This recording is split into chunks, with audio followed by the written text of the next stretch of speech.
By the end of this video, you are going to know everything you need to know about packing for your very first Christmas market trip to Europe. Because in the next few minutes, I'm going to walk you through step-by-step what to pack, how to decide what to bring, and even give you a free packing list to help you out. Because I am packing for my own Christmas market trip and I'm leaving tomorrow. Now, in case you're new here, hi, I'm Christina from happytowander.com.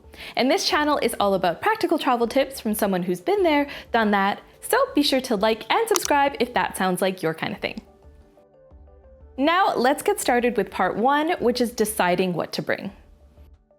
First things first, let's talk about bags and suitcases.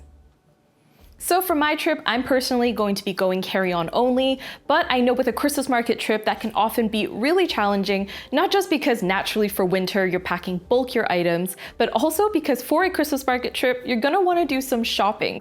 So a lot of the time, if you're planning on buying a lot of souvenirs, going carry-on only isn't gonna work unless you literally bring like one top and one pair of jeans. And you can face similar struggles as well if you're only planning on checking one bag. So with a Christmas market trip, more so than any other trip, a very important question to ask yourself is, do I think I'm going to be doing a lot of shopping on this trip? And if so, do I think I'm able to sacrifice suitcase space for these souvenirs, or will I have to bring another bag to check? If it's the latter, one very easy hack that you can use is simply bringing a smaller bag and nesting that within your larger suitcase, and then that way you can just fill that up with gifts and souvenirs and then just check it on the way back rather than paying for the extra bag both ways. You can also prioritize packing items that are older, maybe items that you wouldn't mind leaving behind, maybe donating in your destination so that you can make more space in your suitcase. Now, when it comes to choosing the right bag or suitcase to bring with you for your Christmas market trip, this really is a matter of personal preference. But for me personally, one non-negotiable is that you should be bringing a bag that is thoroughly waterproof or at least water resistant. And so for that reason, I am definitely a fan of bringing a hard shell suitcase rather than a fabric one, just because winter in Europe can be very drizzly, can be very damp. And so you really want to make sure that you're protecting the items in your suitcase. Now, as for whether you should bring a backpack or a rolling suitcase, that again is a matter of personal preference. I know the arguments for a backpack, after all, with European Christmas markets, oftentimes they are held in older cities with a lot of cobblestone streets that don't necessarily play too well with wheeled suitcases. But honestly, if you have a good quality wheeled suitcase, you're not going to have too much trouble bringing that around on the cobblestones. Yeah, it might be a bit noisy, but at the end of the day, I just prefer having a suitcase, even if it is a little bit rickety. So that's my personal preference. But if you're someone who prefers mobility, maybe bringing a backpack is better. But remember to be prioritizing something that is water resistant or waterproof. Now let's talk clothing. So in terms of deciding what clothing to pack for your European Christmas market trip, I will be referencing this free packing list all throughout the video, and that's the base for everything that I'm packing. So be sure to stick around until the end for a free link to that. But generally, this is what I would bring. First off, very, very important are thermal base layers. So I'm talking about a thermal base top and also thermal leggings. Now, because this trip of mine is going to be 10 days, I'm going to be bringing 3 different thermal tops and 2 pairs of thermal leggings. These are super important because they're going to help you stay super warm without having to rely on wearing really bulky items of clothing all the time, which is really key when you're going to be moving in and out of warm spaces, which is obviously something you're going to be doing a lot during a Christmas market trip. Now, in terms of materials to look out for, one material that I rave about all the time is merino wool. So on that note, this week's video is brought to you by Unbound Merino, an amazing Canadian company that specializes in minimalist and versatile merino wool pieces of clothing, including long sleeve tops and leggings, which make really, really great base layers. And those are what I'm going to be packing for my trip. Now, in case you've never heard of it before, merino wool is an incredible material that is moisture wicking and also odor resistant and regulates temperature while remaining really thin and breathable. This is what makes it an ideal base layer because it's going to keep you warm when you're feeling cold, and it's also going to cool you down once you start sweating, which is inevitable when you're doing a lot of walking at Christmas markets. And because this material is naturally antibacterial and resistant to mildew and odor, you can actually rewear these pieces several times before you need to wash them. This is how I can get away with packing only 2 to 3 base layers for a 10-day trip, because I know they're going to last for the entirety of that trip. But one thing I really love about Unbound Merino in particular is that all their designs are very minimalist and versatile, so they're really easy to dress up or down, and they're just a really great staple to have in your travel wardrobe. So thanks again to Unbound Merino for sponsoring this week's video. Now let's move on to the next things to pack. In addition to these base layers, I also like to bring one nice top in case I'm doing anything special, one cardigan for extra layering, 3 long sleeve tops like sweaters, maybe one that's a bit dressier just in case, and 1 fleece or down layer. For me personally, I way prefer down just because it's super lightweight, and for me, I always bring a vest like this because it's really easy to layer on top of all the other things that I bring, and it's amazing how warm it keeps you. And in terms of bottoms, I tend to bring 3, so 2 pairs of jeans or just everyday pants, as well as a nicer one like a skirt or something that can match all my other tops. I also pack 1 pair of underwear for every day of the trip, 3 pairs of merino wool socks for 10 days, and 1 set of long sleeve pajamas. Now, those are just the basics. Again, I would tailor that according to the length of your trip and also where specifically you're going, because some parts of Europe are of course going to be a bit chillier than others. But I do hope that's a helpful starting point. Now let's move on to outerwear. Now, if you're packing light, you can definitely get away with just bringing 1 jacket. If you're only bringing 1 though, you do have to make sure that it's going to apply to all the possible elements that you're going to encounter. So make sure it's waterproof, warm, and also has a hood. And if you do have space for an extra jacket, then maybe what I would recommend is bringing a smarter looking jacket or coat. So maybe something like a wool coat, for instance, that you can wear for a dressier occasion. Now, in terms of shoes, again, if you are packing light, then you can get away with bringing just 1 set of shoes. For me personally, again, you need to make sure that these shoes are going to work in a variety of conditions. So what I would recommend are some warm boots with steady grip, just because you are going to be visiting Christmas markets in Europe, and there's going to be a lot of slippery cobblestones. These are my Sorel Joan Explorer boots that I've had for 5 years.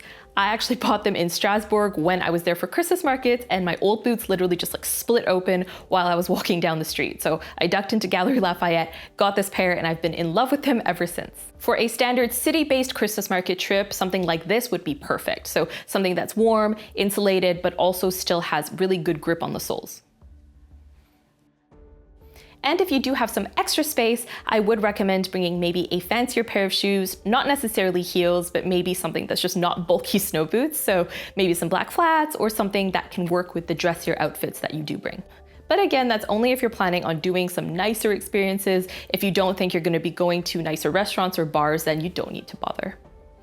Now, finally, accessories. So definitely don't forget sunglasses, a warm scarf, a pair of mittens, a warm hat, and a day bag. Usually for Christmas markets, I would opt for a backpack just because that's going to have a lot more room for different things like a big scarf and mittens and also all your different purchases.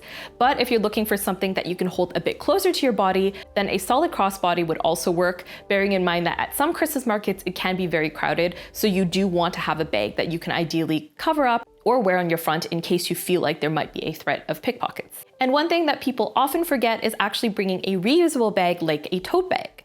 So at Christmas markets, oftentimes vendors are not going to have large shopping bags for you when you buy something. So it's definitely in your best interest to also bring your own reusable bag so that you can lug around to your different purchases. Now, in terms of extras to bring, again, be sure to consult the full packing list, but some special things to pay attention to that are especially relevant for a Christmas market trip include a portable charger, just because you're going to be out all day and phone batteries tend to deplete when the weather is really cold. I would also advise bringing moisturizer and chapstick because the winter cold is no joke. It wreaks havoc on your skin and makes it really dry. Some hand sanitizer and sanitizer wipes as well would definitely be a good idea, just because at Christmas markets, you're going to be eating a lot of items with your hands, and afterwards your hands are going to be full of just random sauce and wine and sticky things. So it's definitely a good idea to have some wipes with you as well. And lastly, a reusable water bottle, just because free water is quite tough to come by at most mainstream Christmas markets. Now let's move on to part 2, which is prepping. So this is a step that a lot of packing videos kind of glaze over, but I do think it's really important to tackle, so here we go. This is how to prepare everything you're going to pack before you actually put it in your suitcase. First, in terms of your clothes, you want to make sure you've laundered and dried everything that you're bringing with you at least 3 days in advance, because you do want to make sure that everything has had ample time to dry, because the last thing you want to encounter when you open your suitcase on the other side is that mildew smell because the clothes haven't dried properly. So make sure you do your laundry at least 3 days before you leave. And also make sure every item you bring is already ready to wear. So if you have any lint on your sweaters or anything like that, bust that lint roller out, make sure it's all ready to wear so that you're not stressed out in Germany trying to find a lint roller. Now, in terms of toiletries, I personally like to pack light, so usually I'll just be using whatever toiletries the hotels provide, but there are specific items that I do like to bring with me, like types of facial cleansers and things like that. So for that, I use these fun reusable toiletry bottles. I usually just fill it up enough for the duration of the trip, and then I set those aside along with all my different makeup products and makeup brushes, though I'm pretty minimal on that front, so I don't usually bring that much. And finally, electronics. So you do want to make sure any electronics you're bringing with you are fully charged before you go. So your portable charger, for instance, if you have wireless headphones, your phone in particular is very important. And also things you might forget about, like your electric toothbrush. Now, with everything charged, it's time to move on to the most exciting part, actually packing. So the first step when you're packing everything is to just look at all the items that you're planning on bringing and then selecting your airport outfit. So usually, especially if you're packing light, I would recommend you pick the bulkiest items out of what you're packing and choosing that as your airport outfit. If you are checking a bag though, then I would just choose something that's quite comfortable, bearing in mind that there is a small possibility that your bag won't make it to the destination with you in time. So when you're choosing your airport outfit, do make sure it's something that is survivable on the other side in your destination so you're not left stranded without your winter jacket, for instance, just because you checked it in your bag. Now, after you've selected your airport outfit, it's time to organize all your different things that you're packing. So for that, I love using packing cubes. I have been a diehard packing cube enthusiast for about 10 years now. And honestly, they're such a great tool for keeping your suitcase organized and also compressing a lot of the puffier things that you're going to be bringing, especially when it's winter travel. So some people like to separate their packing cubes by dividing up the different outfits, so one outfit per cube. For me, I prefer to do the type of thing instead. So all my tops in one packing cube, all my bottoms in another, and all my underwear and socks in another one. And this is just because I tend to reuse my items a lot for different outfits, so separating it based on outfit wouldn't really make sense for me. Now, when it comes to putting items in the packing cubes, you can either roll or fold. I'm personally team roll just because I enjoy having an overview of all the different items that I have in my packing cube, but some people think that when you actually fold them, then you can fit more in. So it's up to you, but personally, I enjoy rolling my clothes, so let's do that. And then once everything's in the cubes, it's just a matter of stacking them up Tetris style in your suitcase. So what I'll say is make sure you're using up all the different nooks and crannies of your suitcase. So for me personally, in this suitcase, there's actually spaces between where the handlebars are. So I usually fit awkward items like my hair straightener or an extra pair of shoes in there.